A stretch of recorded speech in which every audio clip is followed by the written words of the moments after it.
নমস্কার বন্ধুরা, দিগনগর আড্ডা চ্যানেলে তোমাদের সকলকে স্বাগত জানাই। বন্ধুরা, আজকে একটা নতুন দিন, নতুন কাজ শুরু হয়েছে। আবার কাজ আগের দিন টাইমিং শেষ, সকালবেলা এসেছে মিস্ত্রি 5-6 জন এসেছে। আসবার পাটা খুলেছে, পাটা খুলে গাঁথনি শুরু হয়েছে। এবং টাইমিংয়ের পরে আমি কিন্তু দুদিন পাটা খুলতে দিইনি, দুদিন পাটা খুলেনি, দুদিন রেস্ট হয়েছে। আর আজকে তোমার গেঁথেছে 3 লাইন গেঁথেছে, ভিত অবধি হয়েছে। আর আগামীকাল আবার আমার একটা রেস্ট আছে, ওটা আসে না কাজে, মানে মোটামুটি 4 দিন রেস্ট পড়ে গেল। টাইমিংটা সামান্য 3 লাইনের গাঁথনি লোড, কোনো ব্যাপার না।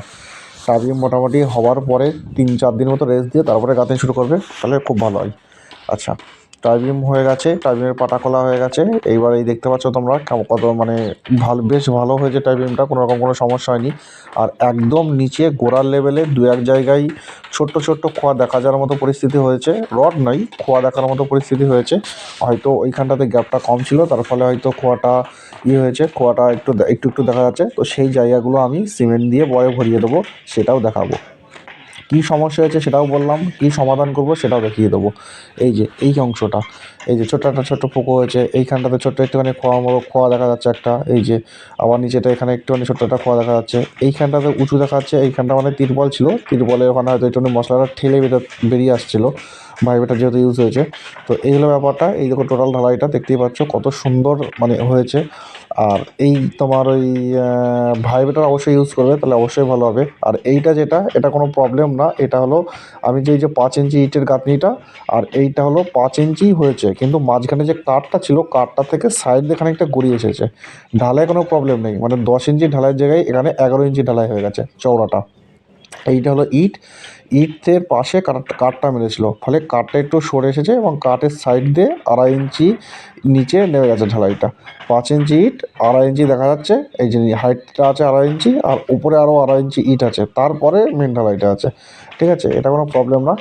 আর তোমার এই যেটা আমি দেখাচ্ছি তোমার, এই দেখো টোটাল 5 ইঞ্চি ইট, তার মধ্যে 2.5 ইঞ্চি কেটে যাচ্ছে।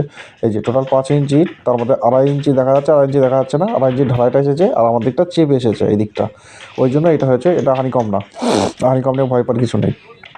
ভাইবেটা ঠিকঠাক ইউজ হলে হানিকম আসে না, ঠিক আছে। আমি ভাইবেটা একদম পাশে শুইয়ে রেখেছিলাম, যখনই দরকার হচ্ছে তখনই আমি ভাইবেটা ইউজ করেছি। আর 2-1 জায়গায় খোয়া দেখা যাচ্ছে, সেই জায়গাটা আমি এক্ষুনি দেখালাম যেটা, সেটা আমি রিপেয়ারিং দেখিয়ে দেবো। মোট কথা, সমস্যা এবং সমাধান দুটোই থাকবে আমার ভিডিওতে। এত বড় একটা ঘরের কাজ হবে এবং কোনো রকম কোনো সমস্যা হবে না, এটা তো হতেই পারে না। ঠিক আছে, সমস্যা হবে, এবং সমস্যার জন্য কি সমাধান করলাম সেটাও আমি বলে দেবো। এবং এর ফলে তোমরা যখন করবে, তোমাদের যদি এই প্রবলেমটা না হয়, সেই ব্যাপারটা তোমরা লক্ষ্য রাখবে। এই হলো ব্যাপার। এই যে কাঠ সব খোলা হয়ে গেছে, পেরেক ওরা তুলছে, পেরেক তোলা হয়ে গেলে কাঠও চলে যাবে। তারপরে আমার ভিত গাঁথনি শুরু হবে। ঠিক আছে, সকালের প্রথম পর্বে ওরা জাস্ট কাঠগুলো নিয়ে চলে গেল, এই যে কাঠ হয়ে গেছে নিয়ে যাওয়া, এইবার ভিত গাঁথনি শুরু করলো, মশলা মাখালো। আচ্ছা, এটা হলো তোমার গাঁথনি মশলা। গাঁথনির মশলার অনুপাতটা কিন্তু ঢালাইয়ের সাথে সমান হবে না। গাঁথনি মশলার অনুপাতটা কী হবে?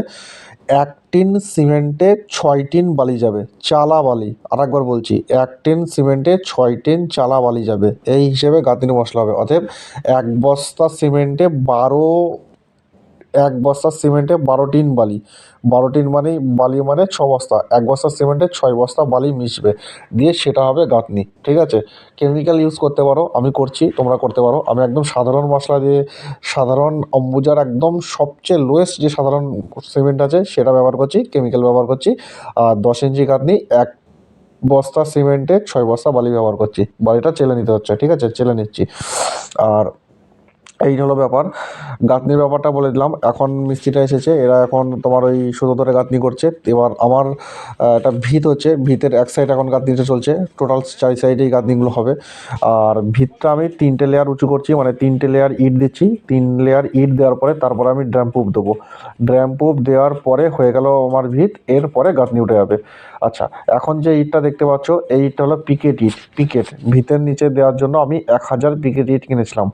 আর এটা আমার দাম পড়েছে হলো 11,500 টাকা দাম পড়েছে পিকেট ইটটা। আর 1 নাম্বার ইট যেটা, সেটা পড়েছে 12,000 টাকা। আর পরশু দিনকে যে আমি ঢালাই হলো, সেই সময় আমি একটা ভিডিও করেছিলাম, ইটে জল দিচ্ছিলাম, দেখেছিল আশা করি। ওই যে মানে ঢালাইয়ের দিনকেই আমি জলটা দিচ্ছিলাম, তার কারণ ইটে যদি আমার জল দেওয়া থাকে, তার ফলে হবে কি, জলটা আমার ঠিকঠাক পড়বে। আচ্ছা, এই অংশ যেটা দেখতে পাচ্ছ ভিডিওর, এই অংশে যে জিনিসটা দেখতে পাচ্ছ, সেটা হলো টাই বিমটা একটুখানি, মানে টোটাল 24 ফুট টাই বিমের ভেতরে এই কোণার দিকটাতে 4 ফুট মতো টাই বিম একটু বেঁকে গেছে, একটু সামান্য বেঁকে গেছে, তার ফলে 1 ইঞ্চি করে ইট ঝুলে যাচ্ছিলো। ঠিক আছে, ওই ওয়ালটা যেহেতু আমার 5 ইঞ্চি হবে এবং টাই বিমের সেন্টারে গিয়ে পড়বে, ওই জন্য ওটা আমার কোনো প্রবলেম হয়নি। অতএব তোমরাও লক্ষ্য রাখবে টাই বিমগুলো যেন সোজা হয়। ঠিক আছে, এই যে এই কোণাটা, এইখানে যে মিস্ত্রিটা গাচ্ছে সেইখানটাতে আমার একটুখানি বেঁকে গেছিলো, 4 ফুট মতো বেঁকেছে, 1 ইঞ্চি মতো। আচ্ছা, এই একটা ব্যাপার ঘটেছে। আচ্ছা, দ্বিতীয় ব্যাপার বলি যে ইটে আমি গত 15 দিনের ওপর হয়ে গেছে আমি ইট এনেছি, আর 15 দিনে সর্বনিম্ন 12 বারের উপর আমি ইট ভিজিয়েছি। এখন এই মুহূর্তে আজকে যখন গাঁথনি করলো তখনও ইটে হালকা হালকা জল লেগে গেছে। অতএব ইট একদম পরিপূর্ণভাবে জল পেয়েছে, ইট জল না পাওয়ার কোনো ব্যাপার নেই, জল একদম পরিপূর্ণভাবে পেয়েছে। এইবার যে মশলাটা হলো, শীতকালের সময় এমনি বেশি জল দেওয়া যাবে না, ইটের ভেতর থেকে জল টেনে মশলা খাবে, জল খাবে, বা মশলার ভেতর থেকে ইট খাবে, যে যার মধ্যে থেকে খাক, কিন্তু কথা হলো জিনিসটা আমার ঠিক থাকবে।